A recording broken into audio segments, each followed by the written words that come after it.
Providence, invading troops are determined to take their prize. Collin is live at the scene. Collin, good afternoon. Good afternoon, Ben. While the invaders moved quickly into position, it is evident that the defenders were very prepared for this attack. They have fortifications such as walls, arrow slits where archers can shoot out of while relatively defended, and boiling oil to pour on those below. It is obvious why the attackers decided to siege this keep instead of trying a head-on assault. Now that the besiegers have cut off the defenders' supply route, the besiegers will have to wait until the defenders' food runs out. Sieges can last for days, months, or even years. If a besieging army can't starve the defenders out, they might have to rely on more traditional methods to gain access. They've got nowhere to run and nowhere to hide. Their walls can't protect them forever. Initial reports stated that the attackers had constructed several siege engines in the area. Although we have verified that this is indeed true, the size of the weapons were greatly exaggerated. A siege is a little more than a game of patience, and it is one that we are determined to win. We have plenty of food and water, and soon the scum that hangs to the outside of our walls will find that we are a hard nut to crack. A tough nut indeed. Will the besiegers, lacking proper equipment and a formalized plan, be able to take this keep? Stay tuned in as we take a commercial break. Are your captives tight-lipped? Tired of asking politely? Introducing Pinky Screws. Recommended by 7 out of 8 professional torturers, your enemies will soon be spilling their darkest secrets. Get your dungeon set today. Today we are lucky enough to be joined by the historian Dr. Deeshkins, who will be talking about sieges.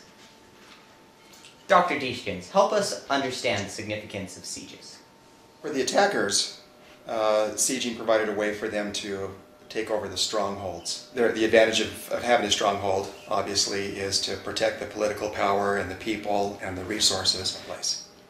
You know, one objective may be to actually capture the area that they're laying siege, the city or port or whatever.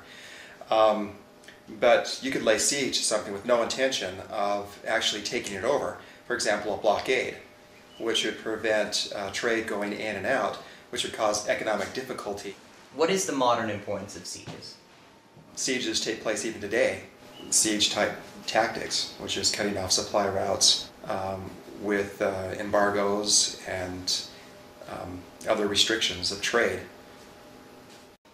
What are some other ways that the besiegers could get into the fortress? What is mining in siege warfare? Mining in siege warfare is the process of breaking through a barrier to actually go and dig underneath the barriers. This has modern relevance. In North and South Korea, it was discovered that North Korea had burrowed tunnels, possibly with the intention of quickly moving a force across into South Korea. Tell me about siege weapons. Well, siege weapons have changed over time. I think the Romans were the first to really start using large siege weapons, such as a catapult. The catapult used tension with the ropes to be able to pull the arm back, and that tension would cause the arm to release and throw stones at the wall. Later, gravity-based siege weapons were developed. A trebuchet is an example of. It was much easier to fine-tune a siege weapon to be able to aim that more precisely than a catapult. Do you feel like your weapons from the Paleolithic age? Are you having a hard time cutting soft cheese? Is the flat of your blade sharper than the edge? Presenting the sword, composed entirely of tempered steel pounded into pristine form, the sword can cut, stab, and hack. Other weapons quickly chip, bend, or break, but with the sword, you'll soon be the one doing the breaking. Welcome back as we cover this evolving scene. You are watching News for Use, and I'm your host, Ben Spencer. Things are heating up at the fortress, so we'll go right to it. Collin? Right with you, Ben. Throughout this engagement, the invaders have been faced with the seemingly insurmountable challenge of defeating an enemy that is both better equipped and better prepared.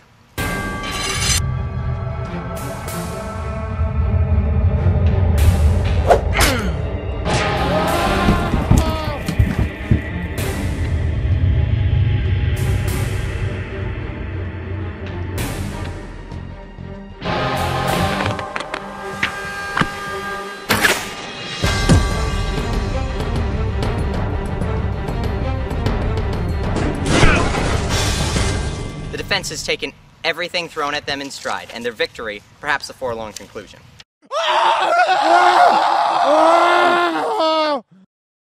However, the balance might be tipped by a new commanding officer who arrived yesterday by a royal order.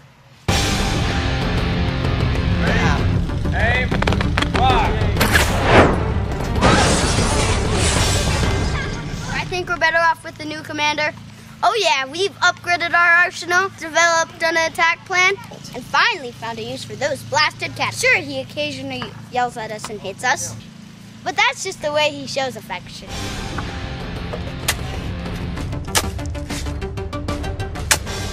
Hello, Ben. Not 5 minutes ago, the miners underneath the wall collapsed the tunnel, taking the wall with it.